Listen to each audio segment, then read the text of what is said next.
Soy estudiante de la carrera de Ingenierías Renovables de la Universidad a Distancia de México.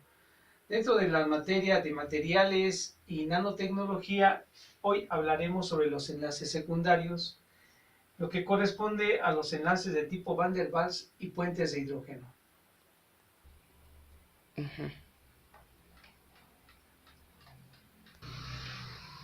Como pueden apreciar, existen dos láminas, uno donde está el título y el otro ya viene siendo el cuadro conceptual que desarrollamos y vamos a tratar de explicarlo acerca de los enlaces secundarios.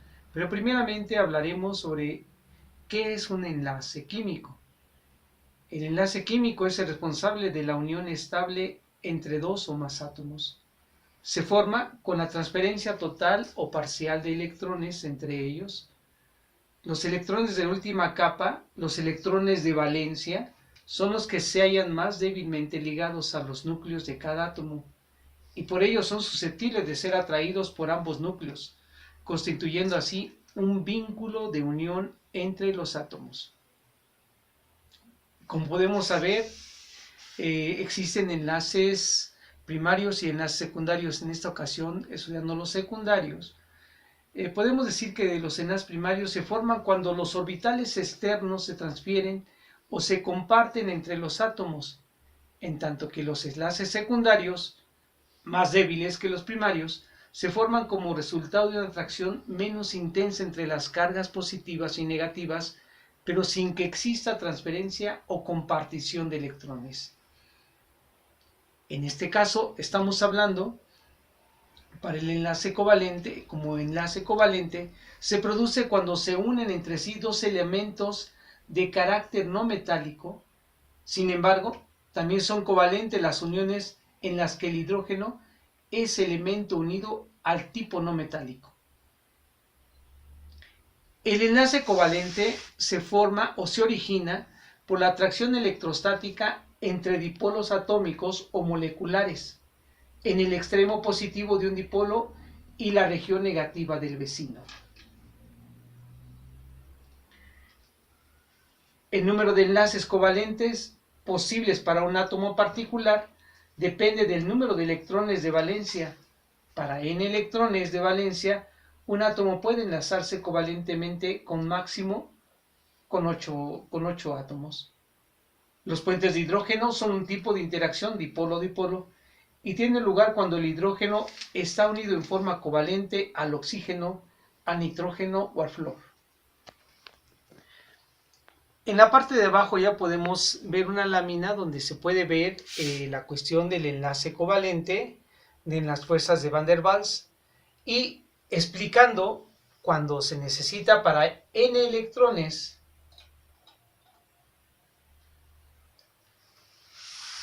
el enlace covalente es posible para un átomo particular, depende del número de electrones de valencia. Para n electrones de valencia, un átomo puede enlazarse covalentemente con un máximo de 8 átomos. En la parte de abajo podemos ver lo del cloro, acerca lo del cloro, y ahí podemos ver claramente la situación de los enlaces, del enlace mismo covalente.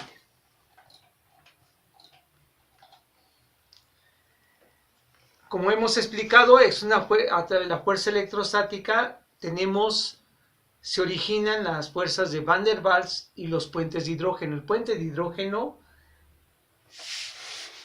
se realiza entre moléculas polares que contienen hidrógeno y en un átomo muy electronegativo.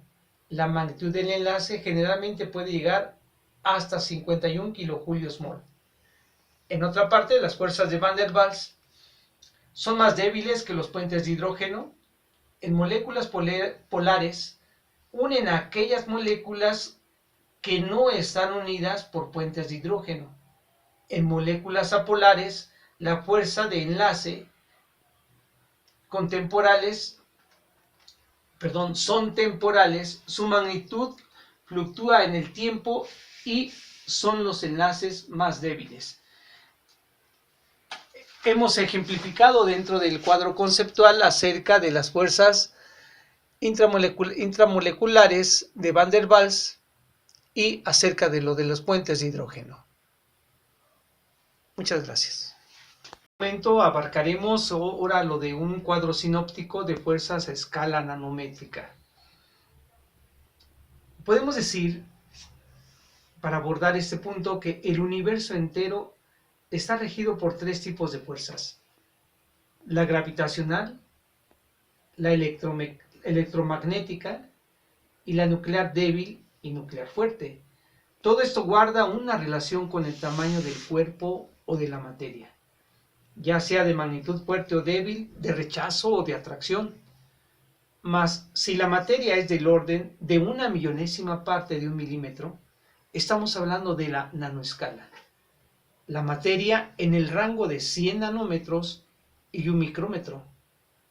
Esta es inmune a los efectos de la gravedad, pero es sensiblemente afectada por las fuerzas electrostáticas, de lo que habíamos hablado en el cuadro anterior, las fuerzas de Van der Waals, o bien por el movimiento browniano, que no vamos a hablarlo ahorita en este momento, donde la magnitud de las fuerzas es dependiente de la geometría del objeto, el tipo de material y la distancia de separación entre los cuerpos.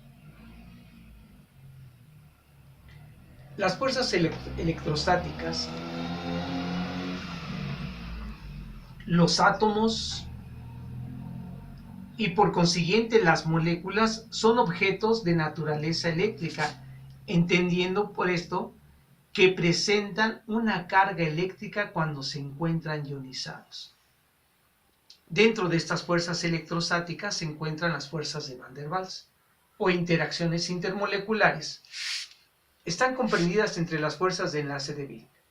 Se presentan para todos los materiales, sin importar las condiciones ambientales, sea líquido, gas o vacío, pero su magnitud es dependiente de la geometría del objeto, el tipo de material y la distancia de separación entre los cuerpos.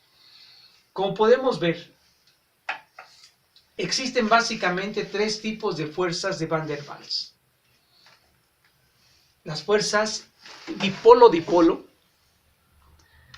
las fuerzas dipolo-dipolo inducido y las fuerzas de dispersión. Hablaremos sobre las fuerzas dipolo-dipolo o puentes de hidrógeno. Ejemplo, por ejemplo, podemos citar la molécula de agua, la cual tendrá un exceso de carga negativa sobre el oxígeno y a su vez una carga positiva sobre los átomos de hidrógeno. Esta clase de moléculas se denominan polares y se dice que tienen un momento dipolar eléctrico permanente, el cual expresa la magnitud de la polaridad en la molécula. Por otra parte, las fuerzas dipolo-dipolo inducido, las moléculas en esta condición se conocen como de dipolos inducidos y su interacción con moléculas polares produce una fuerza dipolo-dipolo inducido. En tanto que las fuerzas de dispersión, cabe mencionar que la magnitud y el alcance de las fuerzas de dispersión es mayor al de los otros dos tipos de fuerzas de Van der Waals.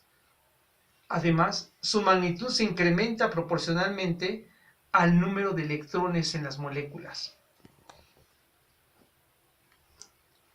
Solamente para reforzar el conocimiento que se ha brindado acerca de esto en las fuerzas de Van der Waals, podemos ilustrar con esta pequeña fotografía donde se puede ver lo de las fuerzas de Van der Waals y las fuerzas de dispersión. Aquí tenemos en este caso, como las fuerzas de dispersión, la magnitud y el alcance de las fuerzas de dispersión es mayor al de los otros dos tipos de fuerzas de Van der Waals. Su magnitud se incrementa proporcionalmente al número de electrones en las moléculas. Siendo todo esto la explicación de los dos cuadros, el cuadro conceptual y el cuadro sinóptico, con eso despedimos y muchas gracias por su atención.